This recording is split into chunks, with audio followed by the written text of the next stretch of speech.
Welcome to the Toffee Blues, your source for all things Everton. I am Gerry. I'm joined by who Terry calls our Paul. So yeah, joined by our Paul. We are starting off with the United preview. So I'm gonna rattle off a bunch of stuff about United, but I do need to start with the fact that Duncan Ferguson will be in charge of Everton this weekend. We don't know if there will be any subsequent games after that, but for now we know United is definitely Big Dunk. All right. Current form right now, United are fifth in the table with 24 points, 6-4. They got a Europa League match today as of recording, so we don't know how they do in that. So I'm about to say their past three matches. So you don't need to come back with, hey, what about their Europa League? Yeah, we don't know. They haven't done it yet as of this recording. Past three matches, though, 2-1 over City in Manchester Derby, 2-1 over Spurs, and a 2-2 draw with Villa. They've got a couple of big results in a row, which it's like Ole's kind of getting it together against the bigger sides, it seems. We know Bailly is out. Will Lingard be out? Don't know. Pogba? Don't know. Shaw? Don't know. I'm assuming they'll be out, but I've heard they are, there's a percentage. Maybe out, maybe in. I don't know. All right? So, possible lineup, De Gea, Wan-Bissaka, Lindelof, Maguire, either Shaw or Ashley Young. I'm thinking Ashley Young, but we'll find out. Fred, who's actually been playing pretty decent football lately. McTominay, James, and then either Lingard or Pereira. Probably Pereira, I think, if Lingard is injured. And then Rashford and Martial. Yes, the same Martial that faked and got a penalty against us last time we were... Yeah. Okay.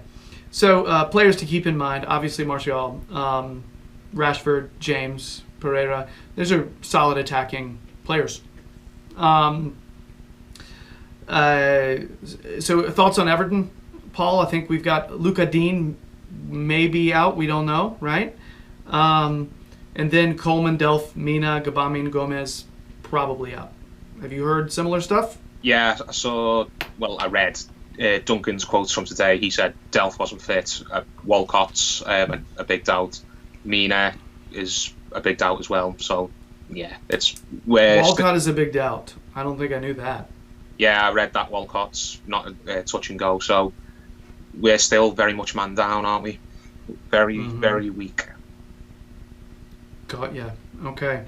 Is Dean a doubt or is he a possibility? Did you mention that? I think Dean's a doubt. Okay. All right. So we'll go into our possible starters in a minute then. However, keeping the fact that some of those players are out in mind, who do we need to worry about, in your opinion? How do you see this particular matchup shaping up in terms of dangerous positions on the field and dangerous spots, things we need to think about? I think this game will massively hinge on whether or not Pogba plays. Because if Pogba plays and he's in the mood, then I think he can just destroy our midfield on his own with his eyes closed.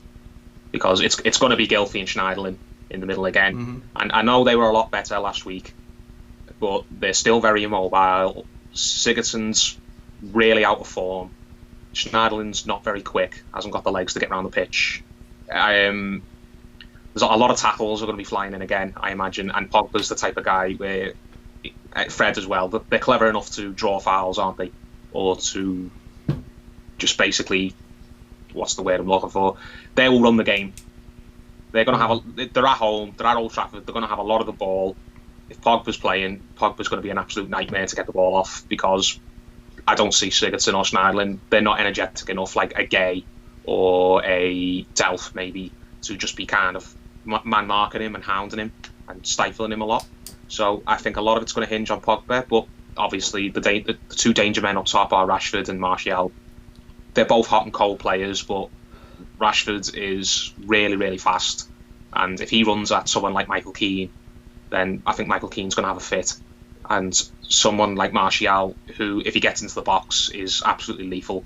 I'm terrified that Holgate's going to do what he does sometimes, where he loses concentration and he gives away a foul, or he lets someone run in behind him. I'm really, really nervous. They've got players who can really hurt the players that we're going to have to run with. I've got to be honest, the only thing I'm hoping they've been looking past this. You know what I mean? They just got finished with playing Spurs and with their derby. I'm hoping they're thinking, That's what I'm hoping for. I'm hoping, because I feel like United has a tendency to do that lately, to look past teams that are a little further down the table. Yeah, they've still got that kind of, I wouldn't say swagger. I'd say that's that kind of inbuilt arrogance where they kind of, do you know what I mean? Where they think that all they've got to do to win a game is turn up, because that was the case a lot of the time under Ferguson. But then, they're not that United anymore. But I think a lot of their supporters still have that kind of mindset where, it's Old Trafford. It's only a bottom half side. As long as we're not as long as we're not catastrophically bad, then they'll just roll us over. And they fought that last season, and we gave them a bloody good game at Old Trafford last season. And as you said, if it hadn't been for Martial doing that ridiculous dive, then we would have walked away from that game with a point and been good value for a point. Yeah. Yeah. I still have the rage on that one, man. Yeah. United are not a team who had normally, if we had a fully fit squad, I wouldn't be going to Old Trafford with any kind of apprehension at all. But it's just the fact that we are so depleted by injuries, and we're going to have to go with certain personnel. That's what's making me a bit nervous. I'm more nervous about the fact that Everton are just kind of stuck in the situation we're in, rather than United are so great and have so much quality all over the park. I mean, they do have some good quality. Oh, of course, yeah. But it's one of those things where I'm still not completely sold on the fact that Ole is the guy. No, I'm not. No. You know what I mean? And so I feel like they have a lot of talent, and they just haven't found the right maestro to kind of get everybody clicking on the right, everybody playing the same notes, or at least playing in harmony. So that's the thing about United. I still think that they've got some damn fine players, but it's just there's a consistency issue, and that's up here. That's a mindset thing, and I am hoping that they look past us and we pounce on them early with that big dunk energy. Hopefully so. Yeah. If we go into it with the same intensity that we did last week, then I could definitely see us kind of really catching them off guard.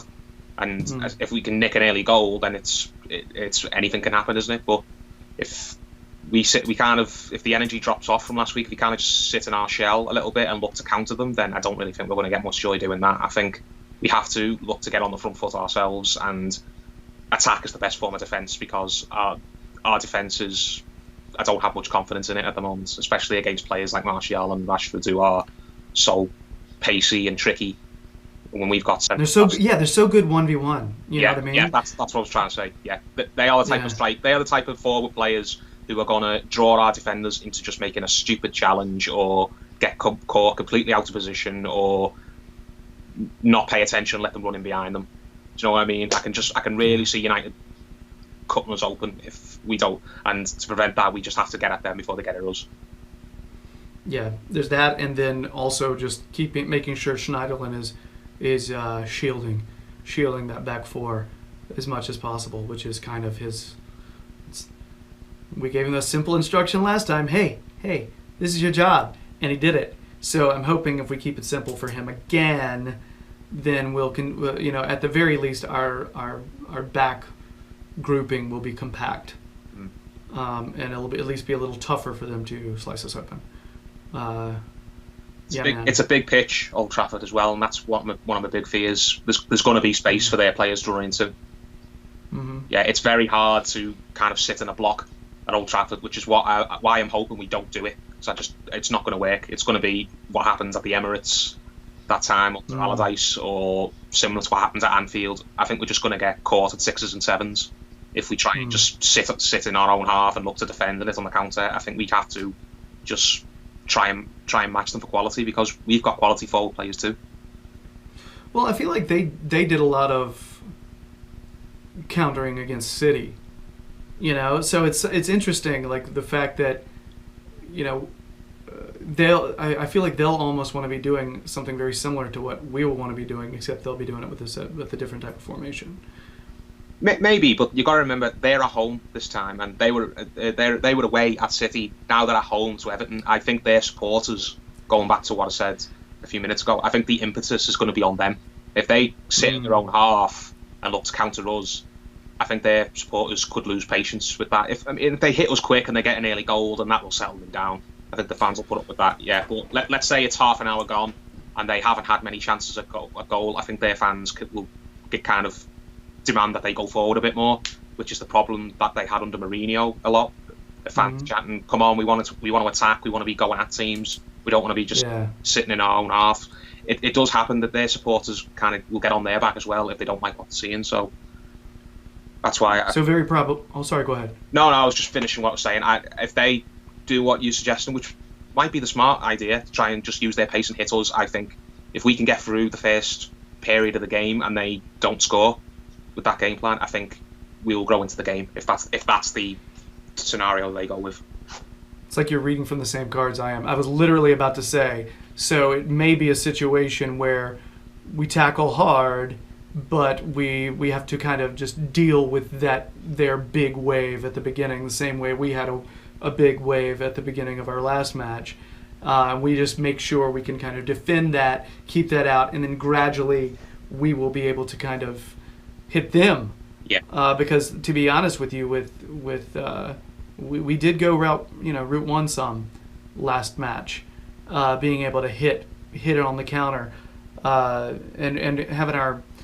I think what's going to be interesting if Walcott doesn't play, if Bernard ends up playing, or if for some reason Richarlison moves to the outside, which I don't think so. I think it'll be Bernard on one of the wings and Iwobi on the other. That's what I'm thinking. But when we had Walcott and Iwobi like creating such havoc by making those runs forward so much, and that created a lot of problems. So, but without Walcott's speed, Bernard is a different animal. You know what I mean? Mm-hmm. Bernard needs more space, which he's going to get. But if I know we're going to go off the lineups in a minute, but if I would play Richarlison on the right personally, because if it's Ashley Young, if it's Ashley Young at the back, then I think Richarlison can give him a nightmare with his directness. And even Luke Shaw. Luke Shaw's not a player I've ever really been enamoured with. I think we'll get the best out of Richarlison in this game if we put him out to play. I don't know if we'll go a 4-3-3. If it's a 4-4-2, if it's a 4-4-2, which Dunk will probably stick with, considering how well it went last week, then Richarlison, I'd put him kind of on the right side. I'd have him playing maybe as a false 9 off of Dominic, because I really think Richarlison can hit that back line if he's allowed to run at them. Okay, let's get into what you're saying. Can you give the rest of your starters? Just start from Stecklenburg and work your way forward. Lossell. Nice. No. Pickford, right back, it's going to have to be Sidibe. Holgate, Keane. Obviously, I'd put Mina in there, but I'm assuming Mina's not fit. I'm assuming that all the guys we mentioned at the beginning are not going to play. Right. So Sidibe, Holgate, Keane, Baines if Dean's not fit. On the right, I would play Richarlison. As I said, in the centre, I would go with Schneiderlin, Davies, and Sigurdsson as the middle three. On the left, I would go with Bernard, and up front, I would go with Dominic Calvert-Lewin. Hold on. Did I miss something? You said he'd probably go 4-4-2. He would go. I think he'd go 4-4-2, but I'm saying that's what I'd like to see. Oh, gotcha. I'd like to see a 4-3-3, personally. He'll go with a 4-4-2, but I really think if we go with a forward 3, we'll get more joy, type thing. Because I think if we go 4-4-2, Calvert-Lewin might get a bit isolated, and Richarlison might drop back to try and pick the ball up a bit more if he plays in that kind of second striker role. and look to carry it, whereas I'd like the ball to be played in through to Richarlison and Calvert-Lewin. So I would like to see a 4-3-3 personally. What do you think? What do you think, Duncan? Oh, sorry, you're about to say Davis. What? No. Just the middle three of Schneiderlin sitting in front of the back four with Davis and Sigurdsson in front of that, with a forward three of Calvert-Lewin as the number 9 and Richarlison on the right and Bernard on the left. So if Duncan does go 4-4-2, you would put Richarlison on the right still. No. Who would be your other? You would not. No, if he's going to go 4-4-2, I'd play Richarlison as the second striker off of Calvert-Lewin. The other striker. Yeah. And who would you keep? Would you place Bernard there then? Yes. On the right or on the left? Either one. I suppose you'd have to. You'd have to put Iwobi and Bernard on the wings if Walcott's not going to play. Okay. So I wrote down a 4-4-2 lineup of exactly what you just said, because I thought that's what he's going to do. Pickford, Sidibe, Keane, Holgate, Dean or Baines. Probably Baines if Dean is not healthy. Bernard, Schneiderlin, Sigurdsson, Iwobi, Calvert-Lewin, Richarlison. There is the possibility of Richarlison going to that right side and him putting like Moyes Keane or Tosun Pasha up at one of the strikers. That's possible, which I think would be. I think you can make an argument for that. However, I think getting Richarlison hitting kind of a stride playing striker, and I don't really know that I want to take him out of that. I think, and I also feel like he and Calvert-Lewin are starting to get a little bit of an understanding. Calvert-Lewin winning a lot of 50-50 balls in the air, knocking down the ball. His hold-up play has been great, and his combination play has been great. Calvert-Lewin's really just been about, let's just get him to finish. That's been his big, and so the two of them up top right now I think looks pretty good. It just depends on if we're okay with Bernard on the wing at a game where with a formation and in a game where I feel like we do need some speed. You know what I mean? Yeah, I agree. Yeah, Calvert-Lewin, as you said, has been doing really well, winning the headers and pressuring the back line. But you got to remember he's going to be up against Harry Maguire. And Harry Maguire is one of the best centre halves in the league when it comes to dealing with that type of long ball game. Well, when you've got, Harry Maguire is awesome, and I think he's great. I actually think he seems like a great guy. But Homie has a really big noggin. It's a big head, and frankly, on top of an enormous frame, he should win every header, right? He should, right? And that's no disrespect to Harry Maguire. I've got tiny eyes. We all have features that are different from each other. Not knocking Harry Maguire's big old noggin. It happens. I got a kid that's got a big noggin. It happens in life. So yeah, not knocking him, being respectful, but he should win a lot of headers in the air with his size and his gargantuan cranium. So yeah, there's that. There's that. Yeah, basically what I'm saying, if we do what we did last week, where we just go route one for a long period of the game, I don't think we're going to get as much success, which is why I don't personally want to see the 4-4-2. I'd like to see us play the 4-3-3 and look to press that back line into making a mistake, because they're not brilliant with the ball at their feet. You're not City, or they're not Leicester. Maguire's Maguire's what he is on the tin. He's just a big, rugged, tough, old-fashioned centre back who wins headers, who blocks strikers, looks to get in physical battles. If you put the ball at his feet and you run at him like Calvert-Lewin, if you put him under pressure where he's got to make a pass within a couple of seconds, then I'm hoping that we can force him into a mistake. So, Paul, one of the things that seemed to work really well last time with the 4-4-2, though, was the simplicity. Kind of going back to basics and saying, hey, this is your role. You should understand your role in a 4-4-2. Let's not muddle things. Let's keep it simple. Don't you worry, like if we were to go 4-3-3, that it's almost like you don't want to give the young, inexperienced driver a Camaro or something fast because you don't want them to. You want to make sure they understand how to drive the slow car. You know what I mean? And make the simple decisions. So, and these are professional footballers. I realize we shouldn't be talking about them like that, but I mean, with Schneiderlin, it was very like, here's your instructions, man. Just keep it simple. And he seemed to work like that. Do you worry about overcomplicating things for, in this transitional period? Yeah, there's positives and negatives for both. But I personally don't agree with the with the argument that you never change a winning team. I think you put the team out there that is you think will get you the best result against a certain opposition on a certain day.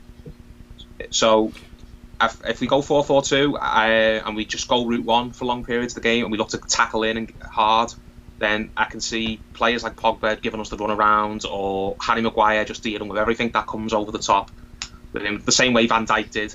But the same way Van Dijk tends to do whenever Calvert-Lewin goes up against him. So I do think maybe switching it up would be a good idea and taking the risk, but what do I know? I'm not a manager, so whatever Dunk wants to do, I'll be happy with. You know, if Dunk wants to stick with the 4-4-2, I won't complain because it worked for him so well last time. But I don't think he should marry himself to the 4-4-2 whilst he's got the job. Yeah, it's always tough. It's kind of a tough thing, the whole don't change a winning team thing, you know, because I'm not a big believer in absolutes. You know what I mean? Like saying never or always, that kind of stuff. That kind of stuff, that just usually bugs me. So never change a winning team. Well, sometimes circumstances dictate, you know. However, there are some teams that believe we bring a certain style, we bring a certain way of playing, and we'll make the other team adapt around us. Now, sometimes that makes you really hyper predictable. You know what I mean? So if we do go route one, however you say that. If we do that over and over and over again, of course, we're going to have to vary up points of attack. Things are going to have to be different every once in a while. Otherwise, we're looking at a situation where we're probably not going to score at all, man. You know? So, anyway, however, I will say I do think we're going to score. I do as well. But what is your predicted score, our Paul? I'll go with 1-1. I'll score a draw. Damn it, Paul. I'll tell you, though, I think we'll take the lead. 1-1. It says 1-1. That's what it says. 1-1 draw. I can see a game quite similar to the game that we had there a few years ago under Koeman. Do you remember it? Where we were 1-0 up for a long period, and then I think with the last kick of the game, Ashley Williams gave away a penalty and they equalised. I can see a game kind of playing out similar to that, where we maybe take the lead in the first 15-20 minutes, and it's not necessarily a shock lead. Maybe it's an even game, and we get a lucky bounce from a corner or a set piece, or we just play someone through with the right pass at the right time. But I can see United really coming at us in the second half, and I haven't got the confidence in us to keep a clean sheet against strikers like Rashford and Martial. So I'll go for a 1-1 draw, a goal in each half. And I am worried about them getting penalties. I am. I can see Rashford scoring a penalty against us. That's what I think. I think Rashford will score the equaliser, but maybe Bernard, man. Bernard's due a goal if he plays. I think maybe Bernard could wave his magic wand and play one in for us. I'm gonna go to the other side and say it will be, because it's been a while, and he's been kind of brain farting when he gets a chance in front of goal. You know what I mean? So let's. I think he's due. He's due to kind of get himself a little more composure. You know, I think it'll happen. So yeah, and I definitely see a penalty. I think Holgate on whoever. It's just. I hate that. I hope not, man. I hope he ends up kind of wrangling a lot of those urges that he has. But yeah. Anyway. Okay. Anything else on this?